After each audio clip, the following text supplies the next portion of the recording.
Bismillahirrahmanirrahim. Assalamualaikum warahmatullahi wabarakatuh. Waalaikumsalam warahmatullahi wabarakatuh. Sebelumnya mohon izin memperkenalkan diri. Nama saya Dea Fitri Novianti. Di sini saya mahasiswa dari Universitas Bakti Kencana Bandung. Nah, di sini ibu-ibu mohon maaf, tujuan saya di sini yaitu untuk mengadakan penyuluhan, di mana penyuluhannya itu mengenai mencegah penyakit kaki gajah atau disebut dengan filariasis. Sebelum menyampaikan materi, di sini saya akan bertanya, apakah sudah ada yang tahu apa itu penyakit kaki gajah? Belum. Kalau seperti itu kita bagikan leafletnya dulu ya.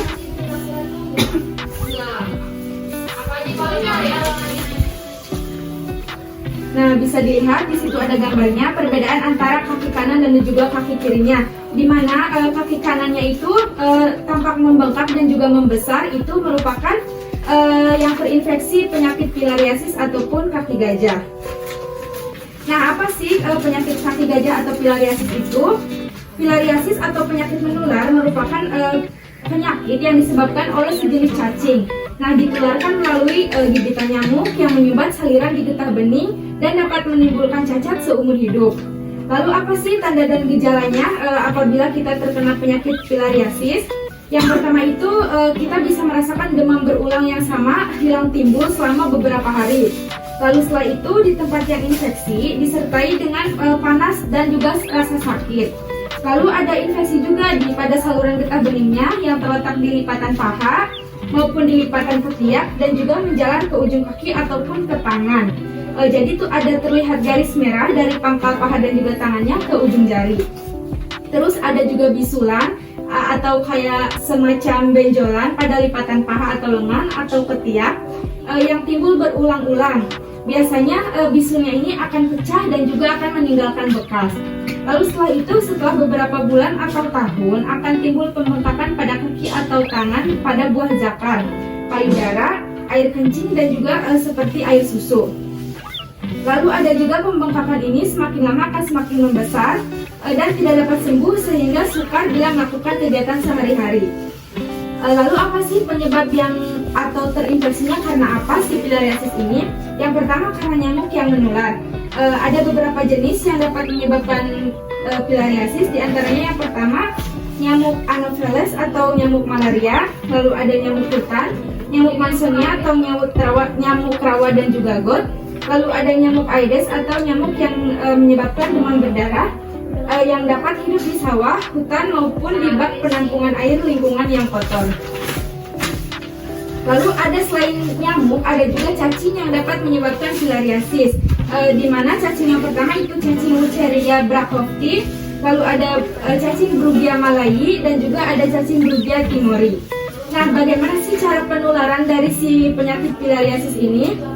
Jadi cara penularannya itu seseorang itu dapat tertular atau terinfeksi kaki gajah atau filariasis apabila si orang tersebut tergigit oleh nyamuk yang infeksi, yaitu nyamuk yang mengandung larva filariasis. Nah, setelah itu ada cara pencegahannya. Yang pertama, hindari dari gigitan nyamuk, seperti apabila ibu-ibu mau tidur itu harus menggunakan kelambu, lalu juga menutup ventilasi rumahnya dengan kawat kasa nyamuk, lalu menggunakan obat nyamuk semprot atau bakar. Tetapi ini jangan terlalu sering karena akan mengganggu pernapasan kita juga ya. Lalu yang kedua, untuk memberantas nyamuknya yaitu dengan cara membersihkan tanaman-tanaman air pada rawa-rawa. Lalu jangan menimbun atau mengalirkan genangan air. Lalu harus selalu membersihkan semak-semak di sekitar rumahnya. Lalu untuk kegiatan pemberian obatnya yaitu untuk minum obat serentak pada masyarakat yang dapat menghilangkan cacing yang hidup di saluran getah bening dan darah. Biasanya pemberian obat kaki gajah ini dalam 1 tahun biasanya 1 kali selama 5 tahun berturut-turut. Lalu ada komponen pokok perawatannya pada penyakit kaki gajah atau filariasis ini.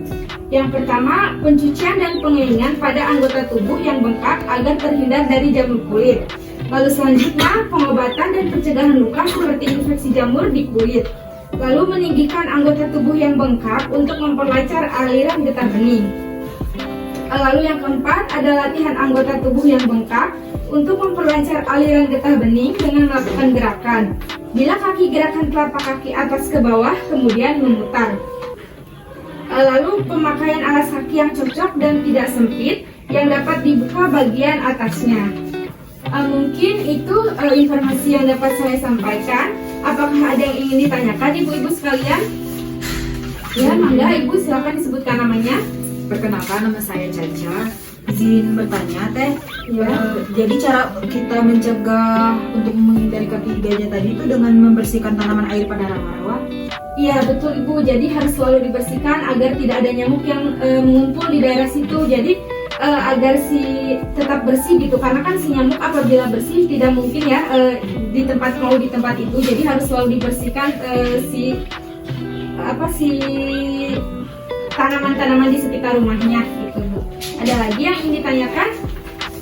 Cukup Bu.